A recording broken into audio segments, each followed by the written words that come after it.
ہوئے نغمہ خواں ہو جا مالک کے حضور جب بندہ عزت سے سر جھکا دیتا ہے اللہ کی رحمتیں بندے پہ نازل ہوتی ہے۔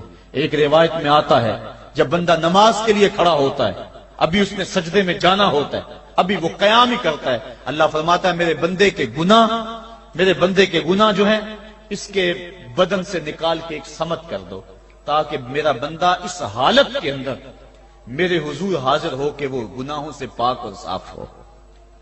حضرت نبی رحمت صلی اللہ علیہ وآلہ وسلم فرماتے ہیں کہ پھر اس کے سارے گناہ اس کے بدن سے اتار کے ایک سمت رکھ دیے جاتے ہیں اور بندہ مصلی پہ سبحان ربی العالی کے نغمے الاپتا ہے، رکوع کرتا ہے، سجدے کرتا ہے۔ جب سلام پھیر کے نماز ختم کر کے دعا کر کے جانے لگتا ہے تو فرشتے عرض کرتے ہیں مالک یہ جو گناہ اتار کے ایک سائیڈ پہ رکھے تھے یہ دوبارہ اس کو دے دیں۔ اللہ فرماتا ہے جس کی جھولی سے گناہ نکال لیے تھے دوبارہ اس کی جھولی میں نہیں ڈالیں۔ اللہ اکبر۔ اور ایک روایت کے لفظ ہیں کہ جب بندہ نماز کے لیے کھڑا ہوتا ہے اس کے کندھوں کے اوپر سارے گناہ آ جاتے ہیں اور اس کے سر کے اوپر گناہ آ جاتے ہیں۔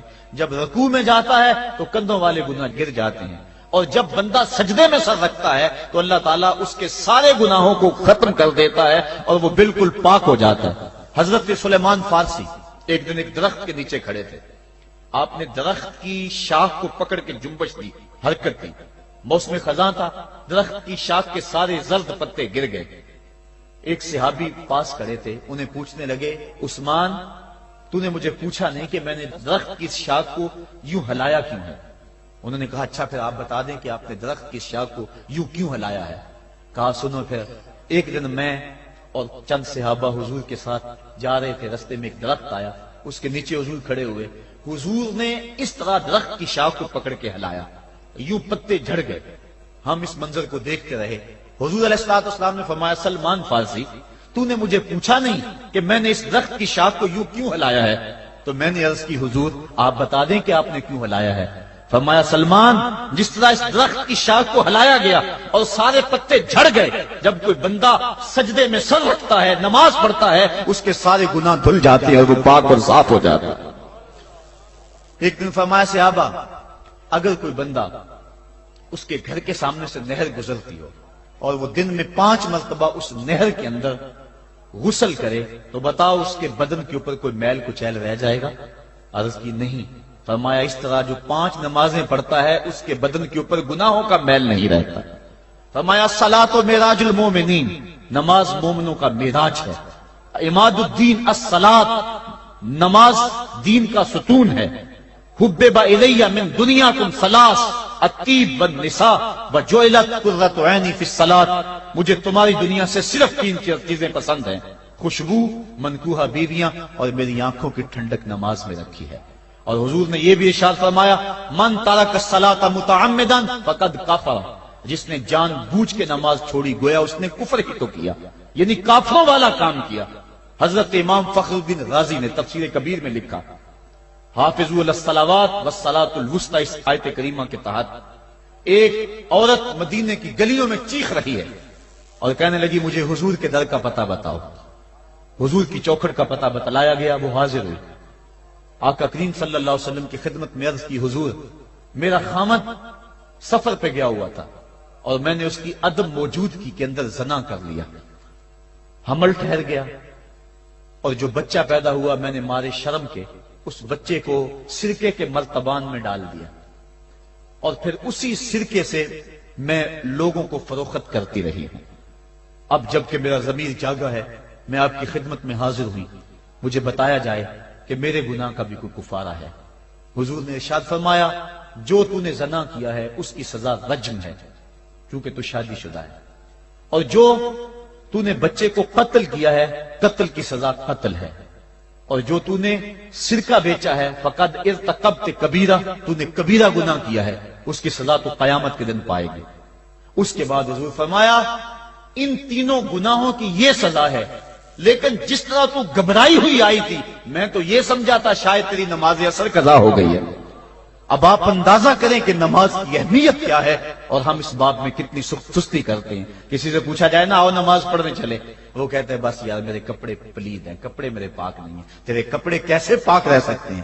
تو اللہ کے حضور جھکنا نہیں جانتا، تیرے کپڑے بھی پلید ہیں، تیرا دل بھی پلید ہے، تو اس کے حضور جھک کے تو دیکھ، قلب بھی ستھرا کر دے گا، تیری روح کو بھی پاکی دے دے گا، تیرے قلب کو بھی طہارت بخش دے گا.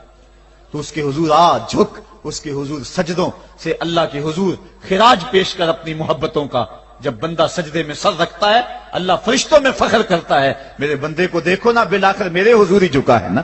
کتنے گناہ کیے اس نے، کتنے جرم کیے اس نے، لیکن بالآخر میرے حضور آیا اور اپنے گناہوں کی معافی مانگتا ہے. فرشتوں گواہ ہو جاؤ میں نے اپنے اس بندے کی مغفرت فرما دی.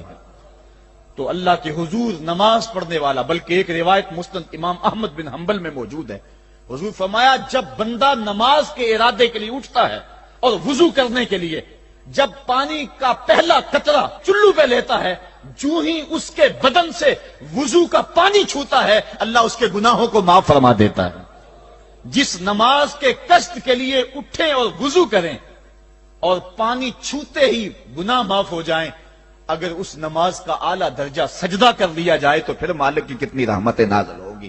یہ کتنی بڑی دولت ہے، یہ کتنا بڑا سرمایہ ہے جس سے ہم لوگ محروم رہ جاتے ہیں. آؤ اللہ کی رحمتیں سجدے میں ڈھونڈے، سجدے میں پیشانی رکھ کے جب ہم اس کی رحمت کو مانگے تو وہ مالک ہمارے اوپر رحمتیں نازل کرے گا.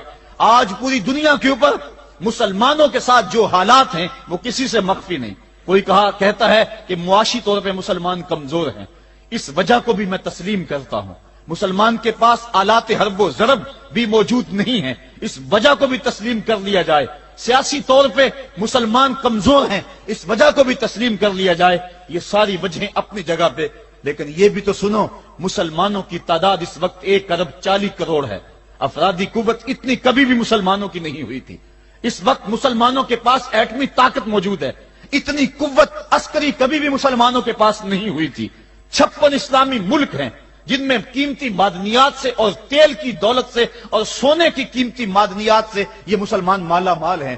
کیا کچھ نہیں ہے جو مسلمانوں کے پاس نہ ہو، لیکن ایک دولت چھن گئی مسلمانوں کے پاس، وہ سجدے کی آبرو، وہ سجدے کی عزت، وہ پیشانی رکھ کے اس رب کو پکارنا جو سب سے اعلیٰ ہے، جو سب سے بالا ہے، جس نے موسیٰ کے فرعون کو نیل کی موجوں میں ڈبو دیا. کیا پوری امت مسلمہ 1.40 ارب انسان سجدے میں سر رکھ کے سبحان ربی الاعلیٰ کے نغمے آلاپ کے اپنے رب سے گزارش کریں اور اپنی امت کا رونا روئیں؟ کشمیر میں لٹتی ہوئی جوانیاں اور پل قدس کے اندر بہتا ہوا خون، شبرغان سے لے کر کابل و قندھار تک اور موصل سے لے کر تکریب تک مسلمان کے اوپر جو ظلم و تشدد ہو رہے ہیں، اپنے رب کے حضور اس کا دکھڑا سنائیں اور اپنے مالک کو کہیں میرے مالک ہم لٹ گئے، ہم کٹ گئے، ہم پٹ گئے. اسلحے بھی موجود، افرادی قوت بھی موجود، سیاسی طاقتیں بھی موجود، لیکن اس کے باوجود مسلمان دبتا چلا جا رہا ہے. اسی کشتی کو ہے خوف تلاطم صدحیف منہ موڑ دیے تھے جس نے بڑھتے ہوئے طوفانوں کے، جو 300 ہو کر جرأت اور وہ طاقت اور وہ عظیمت کی داستانیں رقم کرتے ہیں کہ مالک تو بھی اس دن کو یوم فرقان کہہ کے پکارتا ہے. آج وہ امت بیچ منج ڈال کے اس امت کی کشتی ہچکولے کھا رہی ہے. ہماری فریاد، ہمارا استغاثہ تیرے سے ہے میرے مالک، ہمارا کھویا ہوا وقار بحال کر دے اور اس امت کو اس مرتبہ کمال تک پہنچا دے جس مرتبہ کمال تک یہ امت پہلے پہنچی تھی، اور ان کا کھویا ہوا وقار بحال کر دیا جائے. آج بھی ہم اگر سجدوں سے اپنے رب کو منا لیں اور وہ روٹھا ہوا رب آج بھی ہماری مدد کے لیے آ جائے تو پھر کوئی قوت، کوئی طاقت ہمیں نہیں لٹار سکتی. آئیے ہم سجدے سے اپنے مالک، اپنے خالق اور اپنے رازق کے حضور اپنی محبتوں اور اپنی الفتوں کا خراج پیش کریں. نماز ایک ایسی عبادت ہے جس کا حکم قرآن میں 750 مرتبہ کے قریب دیا گیا. اور ایک آخری بات عرض کر کے اپنے موضوع کو سمیٹنا چاہوں گا. میرے اور آپ کے آقا مولا حضور نبی رحمت صلی اللہ علیہ وسلم پر جب وقت آخر آیا تو آخری وصیتیں جو حضور نے اپنی زندگی میں کی وہ کیا تھی؟ 2 وصیتیں تھی حضور کی آخری کی. جب حضور ایام مرض میں تھے اور آخری وصیتیں، اس کے بعد حضور نے کوئی کلام نہیں کیا، وہ یہی تھا الصلاۃ الصلاۃ الصلاۃ الصلاۃ. لوگوں میں تمہیں نماز کی تاکید کرتا ہوں، میں نماز کی تاکید کرتا ہوں، اور دوسرا فرمایا جو تمہاری ملک میں تمہارے غلام اور تمہاری لونڈیاں ہیں ان کے ساتھ حسن سلوک کی تاکید کرتا ہوں۔ یہ آخری دو باتیں تھی جو حضور نے ارشاد کی، حقوق اللہ کے حوالے سے نماز اور حقوق العباد کے حوالے سے حضور نے کمزوروں کے حق ان تک پہنچانے کی تاکید امت کو دی، اور اس کے بعد پھر حضور انتقال کر گئے۔ آئیے ہم سجدوں سے اپنے رب کو راضی رکھیں۔ اللہ مجھے آپ کو توفیق عمل